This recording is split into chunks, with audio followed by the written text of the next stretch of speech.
Thank you for watching True Crime Time. Everybody, tonight there's some breaking news happening regarding Bryan Kohberger and the fact that Pennsylvania law enforcement is looking into any cold cases that could be connected to Bryan. Now, if you've been watching my channel, you'll know that I don't just read you the news. I do like to look a little bit deeper.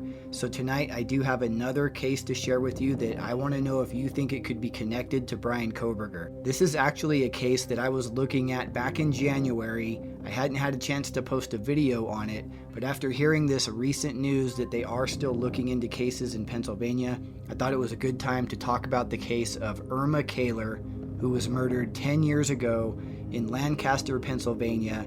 This would have been right around the time Bryan was 18 and still struggling with his drug abuse.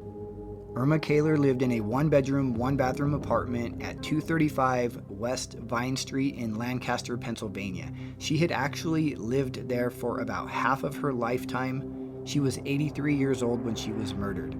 On the morning of May 16th of 2012, one of her neighbors who used to walk her dog Jill came over, and after not getting a response, she entered the home and discovered Erma on the kitchen floor, deceased. Erma Kaylor was on her back, her eyes open, and her arms were reaching upward.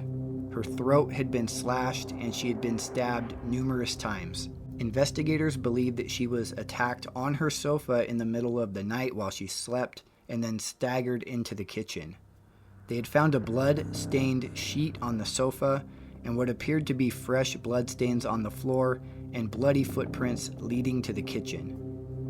Kaylor had actually been seen on her porch the night before, so this would have been the night when the murders happened, around 7 p.m. Now, there was no forced entry into the home, and the neighbor who discovered Erma Kaylor said that the door was unlocked and that she would usually keep it locked. The apartment had not been ransacked, there was no robbery, and there was no sexual assault. One interesting thing with this case is investigators actually obtained a search warrant and they were able to remove hair, fiber, blood, and other DNA evidence from the scene. However, 10 years later, they still do not have a suspect. One investigator who had been working on the case described it as one of the most cowardly attacks that he had seen, considering this was an elderly, defenseless person in the middle of the night while sleeping. This does match up with some of those other cases that we suspect Bryan could be connected to. Investigators have also described this crime as being violent and personal, and they suspect that it's possible Erma Kaylor knew her attacker. So like so many of these other cases that we've connected to Bryan, we have no sign of forced entry, an intruder entering in the middle of the night, early morning hours, attacking the victims while they were sleeping, using a knife, attacks to the neck. We have slashes to the neck on Erma Kaylor, and we have multiple stab wounds. Now, the interesting thing about the slashes to her neck is they were actually described as being 3 different slashes at different depths on her neck. We even have a dog involved, the same as the Juten case, the Sandra Ladd case, the Catherine Janis case, the Idaho 4 case, and now this case. Now, I know some of you were saying, what are you talking about? This was 10 years ago. But keep in mind, this would have been around the time Bryan was about 18 years old when he was struggling with drug use and heroin addiction. Now, Lancaster, Pennsylvania does have a bit of a reputation for heroin use.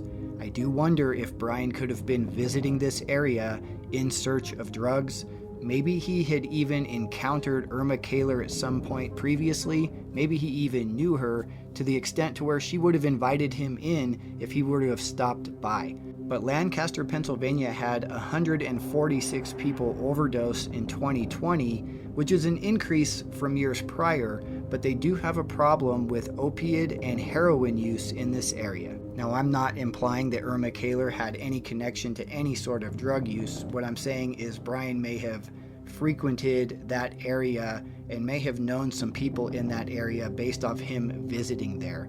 Many drug users also know that elderly people typically will have medication in their homes, different types of opiates to use, and it's very possible that if somebody could not obtain heroin, for example, that could be a secondary choice for them. Now, I know for many of you this is still not enough evidence, So I do have one more clue to share with you that might change your mind on whether or not Bryan could be connected to the death of Erma Kaylor.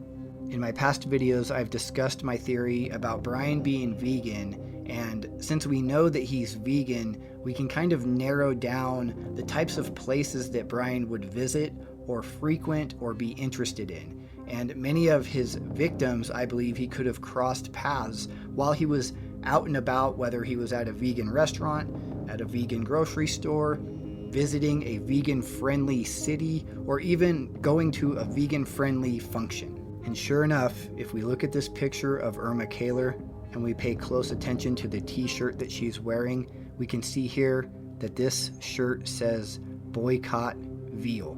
Now, Boycott Veal is a campaign that was put together by the Humane Farming Association. 2012 would have been around the time Bryan became vegan, and I wonder, could Bryan have been attending a vegan-friendly function and cross paths with Erma Kaylor? Or could Bryan have just been in the Lancaster, Pennsylvania neighborhood and maybe seen Erma wearing a t-shirt like this and somehow started up a conversation? And then Bryan knew who Erma was and that she lived alone and eventually decided to choose her as one of his targets? Or could Bryan have just been in Lancaster, Pennsylvania in search of heroin when he decided to attack Erma Kaylor? Everyone, please let me know in the comments what you think about this. Let's talk about it. Also, please hit the like button for me. That really helps my video get out to more people so they have the opportunity to see it. And of course, if you haven't subscribed yet, please do. My next video will be coming out very soon and you don't want to miss it.